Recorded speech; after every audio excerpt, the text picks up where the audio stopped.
Bismillahirrahmanirrahim. Assalamualaikum warahmatullahi wabarakatuh.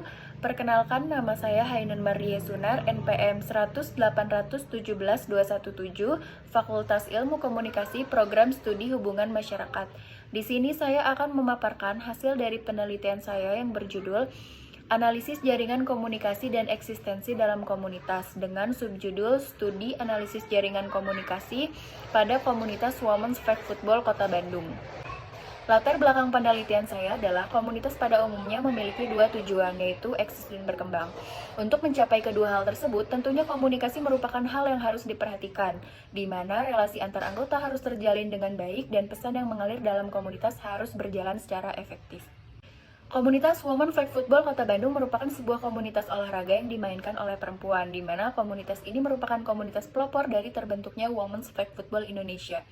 Saat komunitas WFF Kota Bandung ingin berusaha untuk meningkatkan eksistensinya dengan cara merekrut anggota baru, tantangannya di sini adalah anggota yang dicari oleh komunitas ini adalah perempuan, di mana minat mereka terhadap olahraga tidak seantusias laki-laki, sehingga komunitas ini harus memiliki upaya ekstra untuk tetap eksis dan berkembang.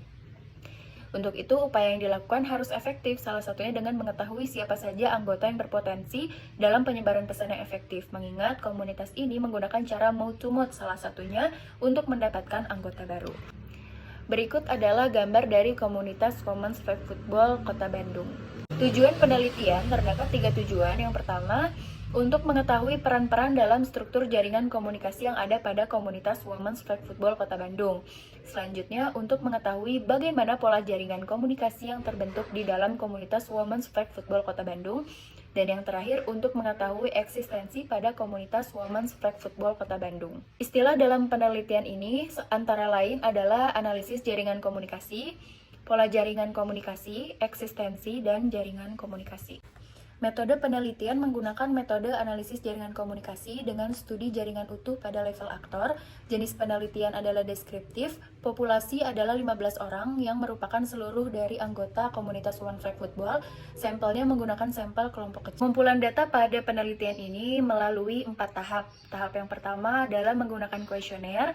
Selanjutnya peneliti melakukan observasi. Lalu tahap ketiga melakukan wawancara, dan tahap terakhir melakukan studi pustaka. Selanjutnya, untuk mengetahui peran-peran dalam struktur jaringan komunikasi, langkah pertama yang harus dilakukan oleh peneliti adalah mengukur sentralitas atau centrality dengan 5 indikator. Karena peneliti dalam penelitian ini menggunakan desain studi jaringan utuh, di mana analisis pada desain studi jaringan utuh tidak memusatkan pada aktor-aktor tertentu, melainkan memperhatikan seluruh aktor dalam jaringan dengan mengukur density, eigenvector centrality, degree centrality, closeness centrality, dan between centrality.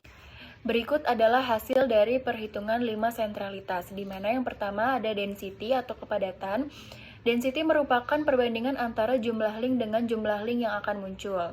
Selanjutnya terdapat eigenvector centrality, yaitu suatu nilai yang menunjukkan seberapa besar pengaruh aktor terhadap aktor lain dalam jaringan. Selanjutnya terdapat degree centrality, tingkatan degree memperlihatkan popularitas aktor dalam jaringan. Selanjutnya adalah closeness centrality atau sentralitas kedekatan. Sentralitas ini akan menggambarkan seberapa dekat aktor dengan aktor lain dalam komunitas. Selanjutnya terdapat between centrality, di mana sentralitas keperantaraan ini akan memperlihatkan posisi seorang aktor sebagai perantara dari hubungan aktor satu dengan aktor lain dalam jaringan.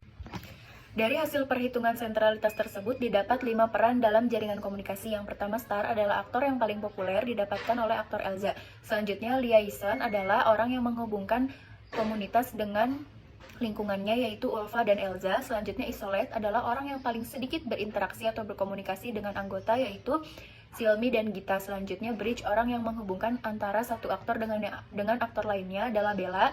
Selanjutnya, opinion leader atau pemuka pendapat adalah Ulfa dan Elza. Selanjutnya, pola komunikasi dalam komunitas WFF Kota Bandung, yaitu jaringan bintang, di mana pola jaringan bintang yang ada dalam komunitas WFF Kota Bandung akan membuat tujuan dari komunitas lebih cepat tercapai.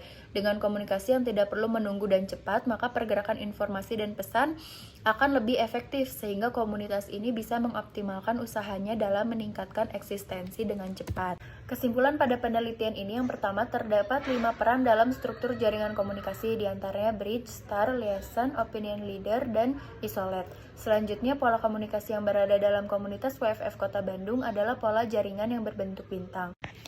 Terakhir, eksistensi komunitas WFF Kota Bandung bisa dibilang cukup baik, di mana para anggota dan pengurus selalu berusaha untuk tetap aktif dan produktif di kondisi apapun, termasuk saat adanya penerapan kebijakan PPKM di Kota Bandung. Kegiatan yang sempat terhambat tidak membuat anggota menjadi renggang, bahkan mereka mengadakan kegiatan-kegiatan online agar tetap bisa melakukan interaksi satu sama lain.